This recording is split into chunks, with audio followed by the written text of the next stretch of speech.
Hello everyone, हम कर रहे हैं क्लास 7 गणित प्रकाश से chapter 5 parallel and intersecting lines. Class 6 में हमने सीखा था कि पॉइंट क्या होता है, लाइन क्या होता है, लाइन सेगमेंट क्या होता है। अब इस चैप्टर में हम आगे बढ़ते हैं। फर्स्ट सेक्शन है अक्रॉस द लाइन। आप एक पेपर का पीस ले लो ये और उसको अलग अलग तरह से मोड़ दो, और जब आप उसे ओपन करोगे तो आपको इस तरह से उसमें फोल्ड्स डले हुए मिलेंगे। तो आप देखोगे कि ये एक दूसरे के ऊपर से होकर के जा रहे हैं, कुछ एक दूसरे के साथ साथ चलते हुए जा रहे हैं, कुछ लाइन होंगी जो एक दूसरे को कट करके जाएंगी। इस तरह का आपको यहाँ पर कुछ देखने को मिलेगा। तो अब इस चैप्टर में हम इन सभी लाइंस के बारे में जानेंगे। जो लाइंस एक दूसरे को इस तरह से कट करके जाती हैं वो होती हैं इंटरसेक्टिंग लाइन। इंटरसेक्टिंग, इंटरसेक्शन, एक दूसरे के अक्रॉस जाना, और जिस पॉइंट पर वो एक दूसरे को कट करती हैं या एक दूसरे से होकर के जाती हैं वो होता है इंटरसेक्शन पॉइंट। अब जब दो लाइंस एक दूसरे को कट करती हैं, सपोज एक ये लाइन है और एक ये लाइन है, जब ये लाइंस एक दूसरे को कट करती हैं तो इस पर कितने एंगल बनते हैं। अब एंगल क्या होता है? एंगल होता है कोई भी दो लाइंस जिस पॉइंट पर मिलती हैं तो उस पॉइंट पर उनके बीच का जो सर्कुलर डिस्टेंस होता है। पिछले क्लास में हमने प्रोट्रैक्टर से ये मेजर किया था, सर्कुलर डिस्टेंस किस तरह से मेजर करते हैं, क्लास 6 में आप सीख चुके हो। तो ये सर्कुलर डिस्टेंस दो लाइंस के बीच का ये होता है एंगल। अब जब दो लाइंस एक दूसरे को इंटरसेक्ट करती हैं तो उस पर कितने एंगल बनते हैं। तो देखो, एक लाइन ये है, सपोज इसको हम एक नाम दे देते हैं ए एंड बी, एंड एक लाइन है सी डी। इन पॉइंट्स पर ये लाइन बनी है। अब ये लाइन एक दूसरे को ओ पर कट करती हैं, तो जब लाइंस एक दूसरे को कट करती हैं तो वो लाइन सेगमेंट बना देती हैं। इट मीन्स लाइन के छोटे पार्ट। अब दो लाइन सेगमेंट जब एक दूसरे से मीट होते हैं तो उस पॉइंट पर जो सर्कुलर डिस्टेंस होगा वो हमें काउंट करना है कि कितने ऐसे सर्कुलर डिस्टेंस हैं। जैसे कि यहाँ ये आप देख रहे हो, ये एक सर्कुलर डिस्टेंस है तो ये एक एंगल हो गया। इसी तरह से ये सेकंड एंगल हो गया। ये एक सर्कुलर डिस्टेंस है दो सेगमेंट्स के बीच का, तो ये एंगल 3 हो गया। और ये इसी तरह से सर्कुलर डिस्टेंस है तो ये एंगल 4 हो गया। तो जब भी टू लाइंस एक दूसरे को इंटरसेक्ट करती हैं तो वो 4 एंगल्स बनाती हैं। क्या हम इन 4 एंगल्स को मेजर कर सकते हैं? यस, बिल्कुल कर सकते हैं। अब देखो, दो इंटरसेक्टिंग लाइन हमें दी गई हैं। अब इसमें एंगल बन रहे हैं ए, बी, सी एंड डी। ये 4 एंगल्स इसमें बन रहे हैं। तो कोई भी दो इंटरसेक्टिंग लाइन, कोई भी दो लाइन जो इंटरसेक्ट करती हैं वो 4 एंगल्स फॉर्म करती हैं। Can 2 straight lines intersect at more than 1 point? That means अगर दो स्ट्रेट लाइन हैं तो क्या वो एक से ज़्यादा बार एक दूसरे को कट कर सकती हैं? तो no, this is not possible. Why? कि ये एक लाइन है, अब आप एक लाइन इसके अक्रॉस ले जाना चाहते हो तो वो ऐसे ही जाएगी। तो ये एक जगह पर इसने इसको दूसरी लाइन को इंटरसेक्ट कर दिया। 2 पॉइंट्स पर इंटरसेक्ट करने का मतलब है कि लाइन ऐसे घूम के जा रही है। अगर ये घूम के जा रही है तो ये लाइन तो नहीं है। तो दैट मीन्स कोई भी दो स्ट्रेट लाइन एक दूसरे को केवल एक ही पॉइंट पर इंटरसेक्ट करती हैं। तो ओनली 1 पॉइंट होगा जिस पर स्ट्रेट लाइंस एक दूसरे को इंटरसेक्ट करेंगी, एक से ज़्यादा नहीं होगा। अब आपके लिए एक्टिविटी दी गई है कि draw 2 lines on a plane sheet of paper so that they intersect. आप 2 लाइन्स ड्रॉ करो जिससे कि वो एक दूसरे को इंटरसेक्ट करें, और जो 4 एंगल्स फॉर्म हुए हैं उनको प्रोटेक्टर से या डी से मेजर करो। Draw 4 such pairs of intersecting lines. ऐसे आप 4 पेयर्स ड्रॉ करो और उनके बीच का एंगल मेजर करो प्रोट्रैक्टर से। जो डिवाइस आपके ज्योमेट्री बॉक्स में है उससे आपको ये एंगल्स मेजर करने हैं। इसके लिए आप एक लाइन लेते हो ए बी, सपोज इस तरह से एक लाइन आपने ड्रॉ की, एक लाइन आपने यहाँ पर सी डी ड्रॉ कर दी है। इसी तरह से अब आप दूसरी लाइन ड्रॉ कर लो और एक ये लाइन ड्रॉ कर लो। अब इन सारे लाइंस को आप देख सकते हो कि जहाँ भी 2 स्ट्रेट लाइंस इंटरसेक्ट कर रही हैं, अब उस पॉइंट को हम एक नेम दे देते हैं। Suppose this is P, this is Q, this is R and this is S। आपको मेजर करना है। अब इस वाले सेट में आपके एंगल हो जाएंगे angle APD, that means this angle, और दूसरा एंगल हो जाएगा angle DPB, which is this one, ये angle. Then third angle will be angle BPC and fourth angle is angle CPD. एक तरह से 4 एंगल्स हैं जो आपको मेजर करने हैं प्रोट्रैक्टर से। अब आपको इस तरह से एंगल्स को नेम करना है और उन्हें मेजर करना है। तो जब आप ये एंगल्स मेजर करोगे तो इसमें आप एक इंटरेस्टिंग पॉइंट नोट करोगे, आपको एक पैटर्न देखने को मिलेगा। वो पैटर्न क्या होगा? वो पैटर्न होगा कि जो हमने यहाँ पर रेड से मार्क किए हैं वो एंगल इक्वल होंगे। आपका एंगल APD और BPC ये दोनों इक्वल होंगे, और इसी तरह से तो एंगल APD एंगल BPC के इक्वल होगा, और इसी तरह से जो ब्लैक से मार्क किए हैं हर एक सेट में वो एंगल इक्वल होंगे। ये आप मेजर करके देखोगे कि अगर ये 70 डिग्री आता है तो ये वाला भी 70 डिग्री आएगा, अगर ये 110 डिग्री आता है तो ये वाला भी 110 डिग्री आएगा। इसी तरह से आप इन्हें मेजर करोगे तो जो रेड दैट मीन्स जो एक दूसरे के अक्रॉस हैं, जो एक दूसरे के ऑपोजिट साइड में हैं, वो एंगल एक दूसरे के इक्वल होंगे। यहाँ आपको ये एक्चुअल डिग्री में मेजर करना है कि ये कितना होगा। तो ये सभी एंगल जो ऑपोजिट साइड में है ये एंगल इक्वल होंगे। इन एंगल्स को कहते हैं वर्टिकली ऑपोजिट एंगल, क्योंकि ये वर्टिकली एक दूसरे के ऑपोजिट हैं। तो जो फिगर 5.2 हमें दी गई है, जब 2 लाइंस एक दूसरे को इस तरह से इंटरसेक्ट करती हैं किसी पॉइंट पर, तो आप देख लो ये ब्लैक कलर में ये दोनों एंगल इक्वल होंगे। Angle D will be equal to angle B and angle A will be equal to angle C। ये आप मेजरमेंट करके जब देखोगे तो आपको आइडिया हो जाएगा। लेकिन ऐसा होता क्यों है? ये एंगल्स एक दूसरे के इक्वल क्यों हैं? देखो, जब 2 स्ट्रेट लाइंस एक दूसरे को कट कर रही हैं, इस तरह से किसी पॉइंट पर मीट कर रही हैं, तो ये पूरा एंगल 180 डिग्री का है। अब अगर इसमें से B हम निकाल दें, सपोज B की वैल्यू आप 60 डिग्री मानते हो, तो A जो कि इस स्ट्रेट लाइन पर ही बना हुआ है, एंगल A और एंगल B ये दोनों मिलकर के 180 डिग्री हैं, क्योंकि स्ट्रेट लाइन 180 डिग्री पर बनती है। अब B अगर आपने 60 डिग्री लिया है तो एंगल A आप फाइंड आउट कर सकते हो। तो एंगल A हो जाएगा 180 माइनस 60, तो ये हो जाएगा 120 डिग्री।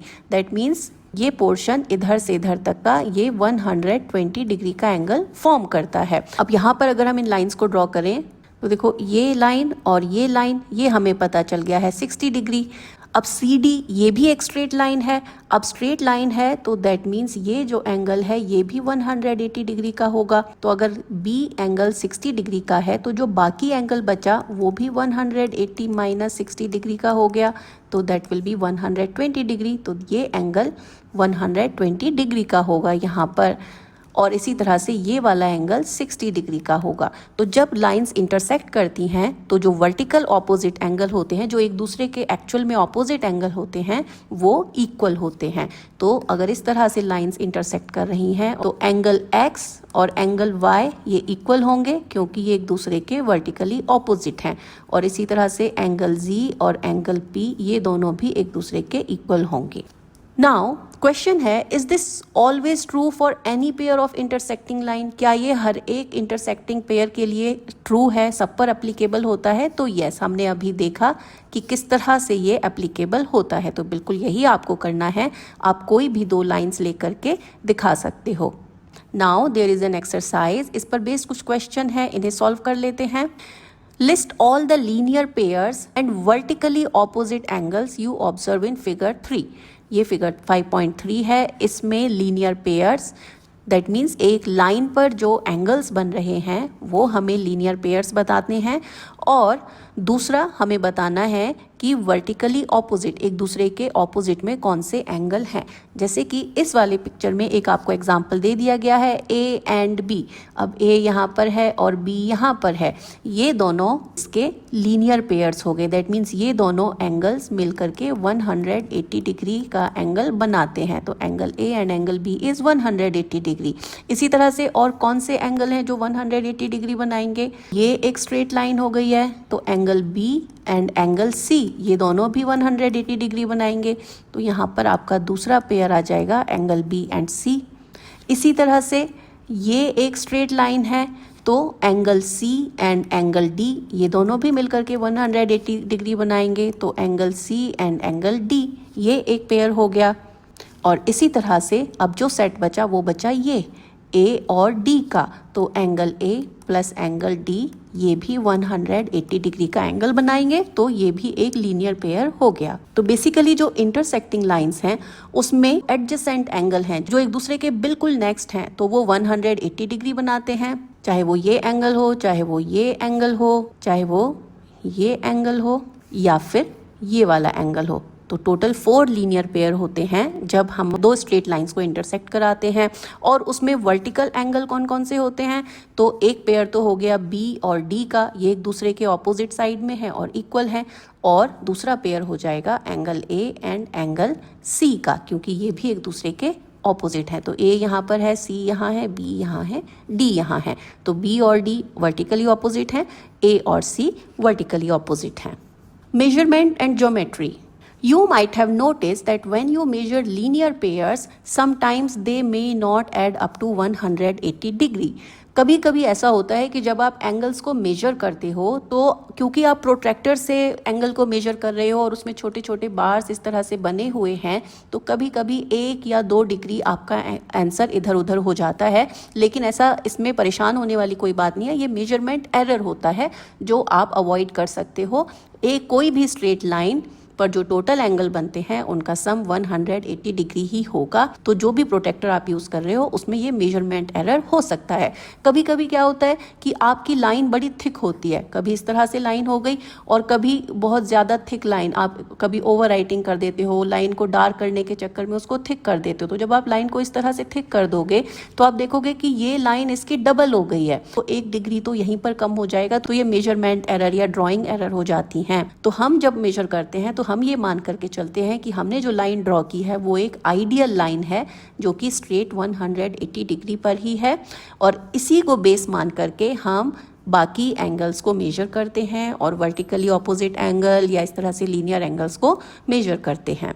अब आता है परपेंडिकुलर लाइन। परपेंडिकुलर लाइन होती हैं जो एक दूसरे को इस तरह से इंटरसेक्ट करती हैं कि आप वहाँ पर एल शेप देख सकते हो। जैसे कि यहाँ पर ये एल शेप देख सकते हो, हर इस पॉइंट पर ये एल शेप बन गया, ये एल है, ये एल है और ये भी एल है। तो जहाँ पर आप एक तरह से क्लियर एल फॉर्म देख सकते हो वहाँ पर वो लाइंस परपेंडिकुलर लाइंस होती हैं। अगर आप प्रोट्रैक्टर का यूज़ कर रहे हो तो each angle measures to 90 degree. जहाँ पर 2 लाइंस के इंटरसेक्शन पॉइंट पर 90 डिग्री का एंगल होगा वो लाइंस परपेंडिकुलर लाइंस होंगी। Can you figure out what will be the measure of each angle? It will be 90 degree. अब यहाँ पर ऐसा नहीं है कि केवल एक एंगल ही 90 डिग्री का होगा, ये वाला एंगल भी 90 होगा, ये भी 90 होगा। आप जो एंगल फॉर्म किए हैं, जो 4 एंगल्स इंटरसेक्टिंग लाइंस ने फॉर्म किए हैं वो सभी 90 डिग्री के होंगे। तो अब आपको यहाँ पर डिफरेंस समझ लेना है कि जब लाइंस इस तरह से कट करती हैं तो केवल ऑपोजिट जो एंगल होते हैं, वर्टिकली ऑपोजिट एंगल, वो इक्वल होते हैं। लेकिन जब परपेंडिकुलर लाइंस होती हैं तो उनके 4 एंगल्स इक्वल होते हैं। ये सारे एंगल इक्वल हैं, लेकिन जहाँ पर नॉर्मल 2 इंटरसेक्टिंग लाइन है उसमें केवल वर्टिकली ऑपोजिट एंगल इक्वल होते हैं। Between lines. Now describe the way the line segment meet or cross each other in each case. ये यहाँ पर आपको कुछ पिक्चर्स दिए गए हैं, ये देखकर कि आपको पता करना है कि क्या ये लाइंस पैरेलल हैं, परपेंडिकुलर हैं या इंटरसेक्टिंग लाइन है। पैरेलल लाइंस एक दूसरे को कभी भी इंटरसेक्ट नहीं करती हैं, परपेंडिकुलर लाइन 90 डिग्री पर इंटरसेक्ट करती हैं, और बाकी जो लाइंस हैं जो एक दूसरे को किसी पॉइंट पर इंटरसेक्ट करती हैं उनमें वर्टिकली ऑपोजिट एंगल इक्वल होते हैं। ये सब ध्यान में रख करके हमें ये सॉल्व करना है। For example, line segment F G and F H, ये वाले इमेज की बात हो रही है। F G and F H meet at the end point F at an angle of 115 degree 0.3। यहाँ पर ये एंगल 115.3 डिग्री पर मीट हो रहा है। तो ये लाइन सेगमेंट्स हैं जो एक दूसरे को इस तरह से आगे बढ़ जाएंगी। तो ये लाइन यहाँ पर 115.3 डिग्री का एंगल बनाती है। तो ये लाइन सेगमेंट्स एफ पर मीट होती हैं। अब क्वेश्चन है, are line segment S T and U V likely to meet if they are extended? S T और यू वी, ये इस इमेज की बात हो रही है, क्या ये एक दूसरे को मीट करेंगी? तो देखो, आप देख रहे हो यहाँ पर एस और यू के बीच में जो डिस्टेंस है, ये डिस्टेंस टी और वी के बीच की जो डिस्टेंस है उससे कम है। दैट मीन्स अगर आप इस लाइन को आगे एक्सटेंड कर दो और इस लाइन को आगे एक्सटेंड कर दो तो ये कहीं पर मीट होंगी। तो are they meeting? Yes, they are meeting further. Are line segments OP and QR likely to meet if they are extended. अब इस इमेज की बात हो रही है, OP और QR अगर इन्हें एक्सटेंड किया जाए तो क्या ये आगे मीट होंगी? नो, ये मीट नहीं होंगी। क्यों? क्योंकि यहाँ जो डिस्टेंस है यही डिस्टेंस आगे तक कंटिन्यू रहती है, तो ये पैरेलल लाइंस हैं। पैरेलल लाइंस को हम इस तरह से शो कर सकते हैं। ये जो लाइन है, अब इसमें आप देख रहे हो कि line segment AB and line segment CD ये एक दूसरे को X पॉइंट पर इंटरसेक्ट करती हैं।